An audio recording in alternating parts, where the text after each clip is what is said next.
Welcome back to part 3 of the series. My friend gave me sourdough starter. Now what do I do? Yesterday I fed my sourdough starter so that I can make some bread today. I'm gonna get going on that. If you are not making bread, you have 75 grams in the jar.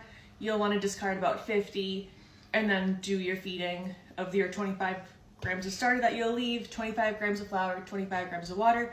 Mix it and leave it until you're ready for tomorrow.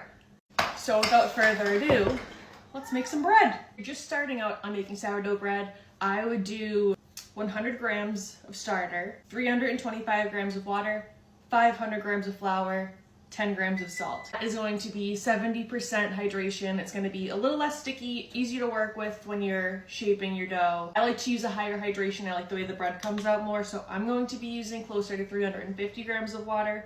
Go ahead and mix your water into your starter. And you'll know that your starter is active and ready to be used because it will pass the float test. So see how it's just kind of floating on top right there. I'm gonna mix these together. And then go ahead in with your flour and your salt. Take it off your scale and give it a mix. So now that it's kind of coming together a little bit, I personally dump it on the table. Scrape the bowl clean, and we're gonna do some slap and folds. Have your dough all come together. Make sure you get all the flour.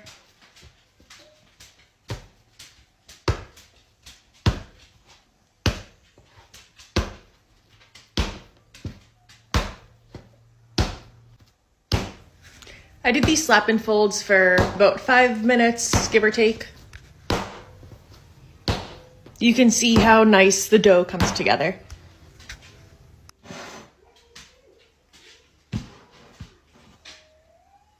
That is now shaggy dough ball in the bowl. I cannot stress this enough. Do not go and wash your hands now. Clean your hands off with a paper towel before you wash your hands. And same thing with your counter. Give it a quick little wipe down. Throw a lid on it. And we're gonna leave it for 30 minutes and we'll do our first round of stretch and folds. So it's been 30 minutes, we're gonna do some stretch and folds. Wet your hand first. The dough won't stick as bad. So you're gonna go up 1. This is hard to do one-handed. So you're just gonna do that 4 times. You're gonna do another 2 rounds of stretch and folds for a total of 3 rounds. And then you're gonna just let this sit on the counter and bulk ferment. This is gonna be it for this video, so in the next video, I will show how to know when your dough is ready. The bulk ferment happens a lot quicker when your kitchen is warm. My kitchen is 66 degrees, so I'm probably looking at an all-day ferment here. As soon as I am ready to shape this, I will make a new video. So I will see you then.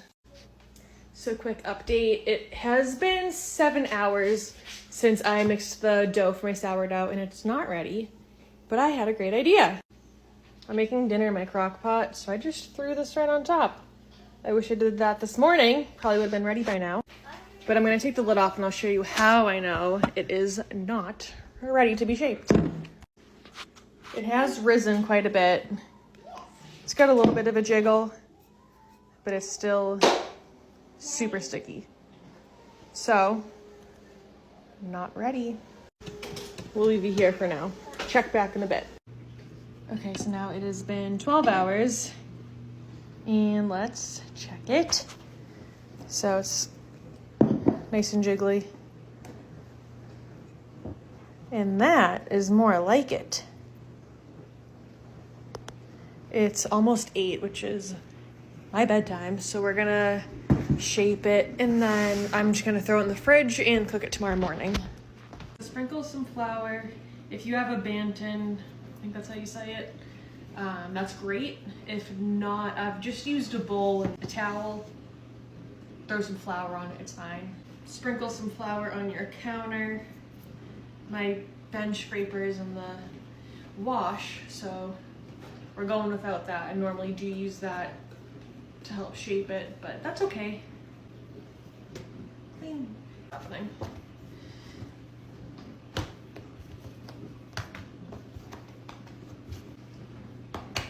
So you're gonna want to make a rectangle and don't rip the dough like I just did. We're gonna pretend that never happened. Okay, So now you have your rectangle. We're gonna do a trifold. And if I see air bubbles, I pop them. I don't know if everyone does that, but if you don't pop them, you're gonna have a hole in your bread.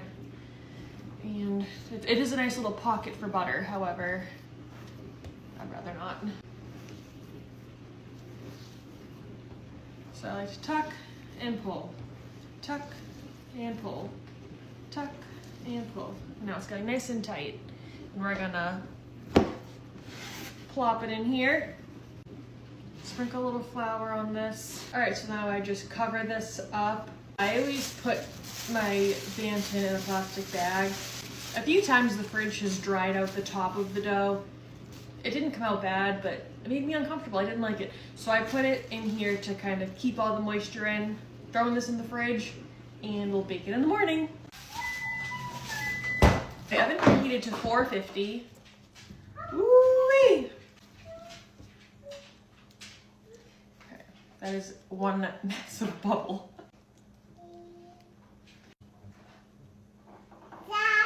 Put rice on the bottom of your pan to keep the bottom from burning. I'm gonna plop it onto the parchment paper.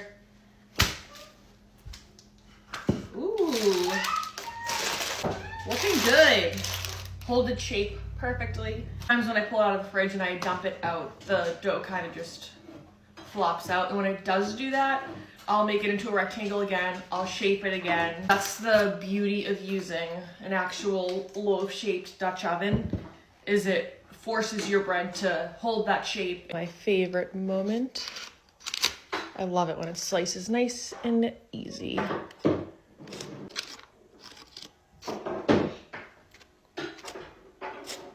I cut the extra parchment paper off the side. I don't want any of that steam escaping from the Dutch oven. Throwing the lid on, and we're throwing this in the oven, 450 for 40 minutes. All right, 40 minutes is up. Let's check it. I'm just gonna take the lid off. Woo! And now I'm gonna set the timer for 15 minutes.